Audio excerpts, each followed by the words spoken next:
Today we're going to take a look at this, the biggest battery-powered compound mitre saw that Milwaukee make. They sent it out to me about 6 months ago and I've been living with it ever since. Let's get into the nitty-gritty, let's look at some of the features and let's look at why I have fallen in love with it. There's just something I want to do. I need to get it out of my system before we carry on with the video, and that is cut something. Let's cut something big, let's cut something tough. Let's go with oak.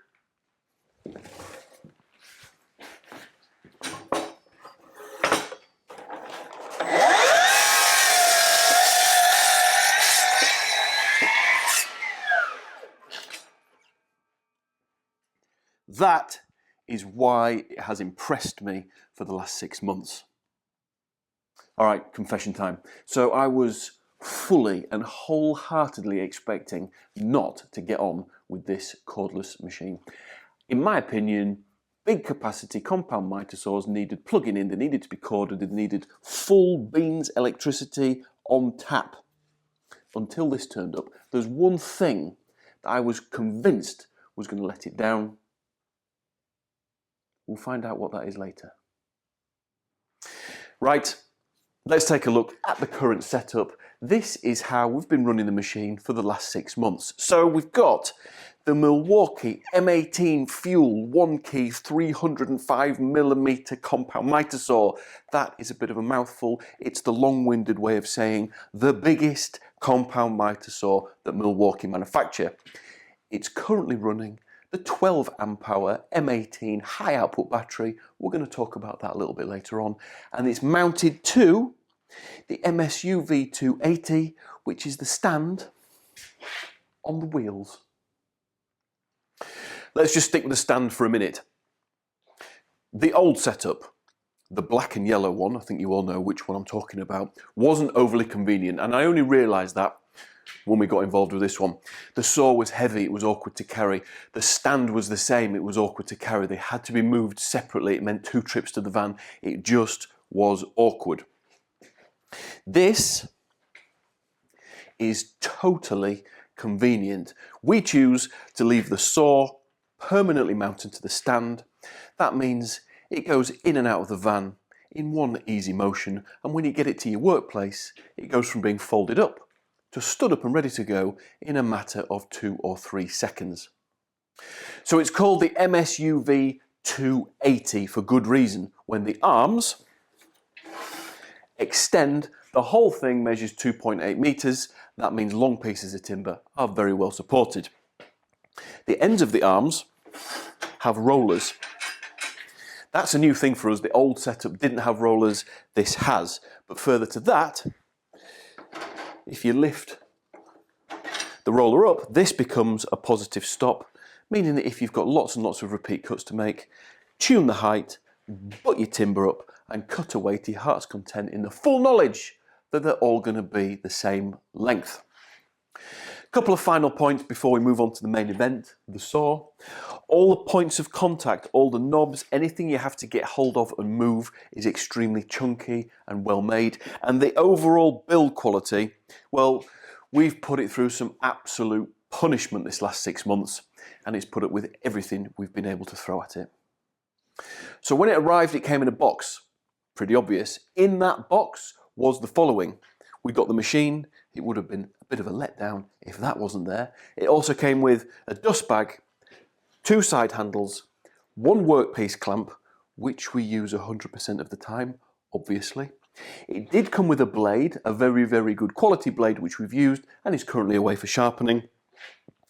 A 12 amp hour high output red lithium M18 battery.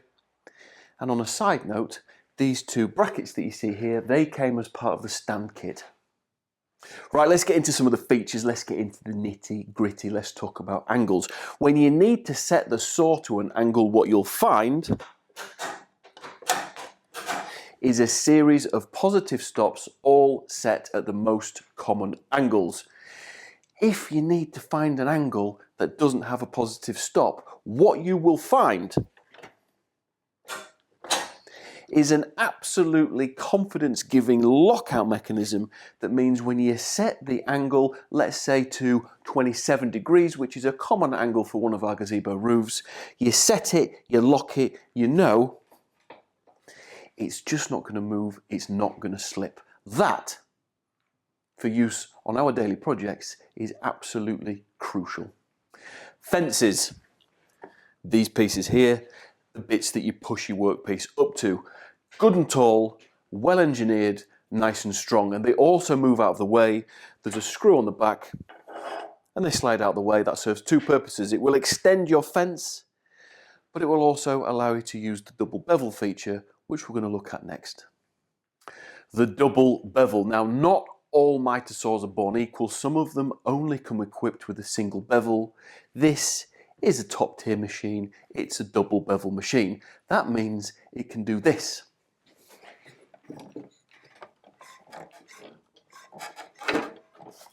That's the feature that we use when we're hand cutting the roofs on our gazebos, when we're cutting the compound miters. I'm going to show you the back of the machine now and specifically how you set the bevel. Welcome to the back of the machine. This is how you set the bevel. It's very, very simple. Undo this one just a little bit. Pull this one and tip the machine to your desired angle and then tighten this one back up. It will stop automatically at 45 degrees, but if you want an angle in between 90 and 45, set it anywhere. When I'm cutting the roofs, I usually tip the machine to 45 and then set the roof pitch in that fashion. And for some reason, I always seem to turn to the right. It just suits me and how I like to cut, but it will do both of these things in both directions. If you're wondering what that will do to a piece of timber in its current setup, well, let me show you.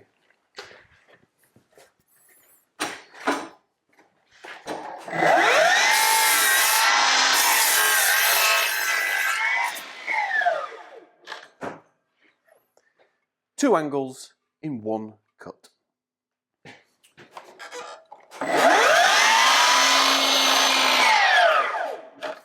Did you hear that? That was the soft start and then the brake on the blade. I don't know why I like it, but it's one of those features on this machine that I do. Soft start and then the brake. Right, let's talk about batteries. So we choose to run the machine with the 12 amp hour high output M18 red lithium battery that the machine came with, but you are not limited to just that battery. Any M18 battery will fit any M18 tool. So for example, we've got here a 5 amp hour battery that would ordinarily be found in one of our drills or one of our impact drivers.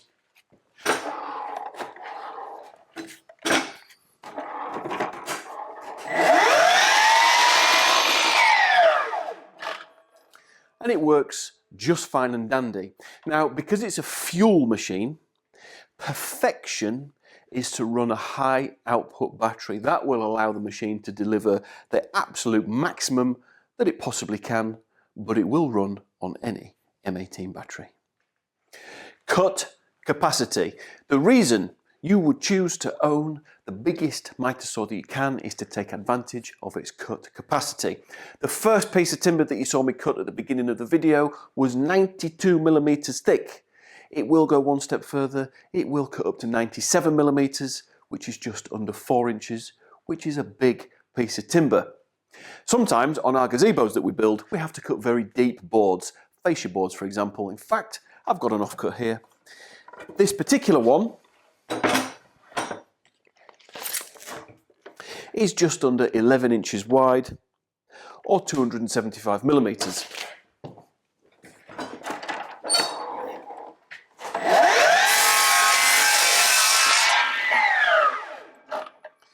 And as you can see, it's cut that no problem in one pass. It will go up to 347 millimeters, which by my calculations is about 13.5 inches. That is as big a board as I would ever need to cut. By having the biggest possible machine, I know that it will tackle any size timber that I need it to. I just like big machines. If you remember when I gave you the full model name, one of the things that was in that name was OneKey. This is a OneKey compatible machine. In short, what that means is that you can control some of the features from the machine from the Milwaukee app on your phone. The two that I like most are the fact you can turn the machine on or off remotely. That adds some security and means you can have a bit of a giggle with some colleagues, turn it off, and they'll struggle to work out why. And secondly, it means that if anybody takes it on an unwanted walk, if it gets pinched, you can track the location of the machine. Now, I'm not going to get into the absolute minutiae of the OneKey system. There's probably a whole nother video to be made talking about that and talking about some of the other tools that we've got that are OneKey compatible.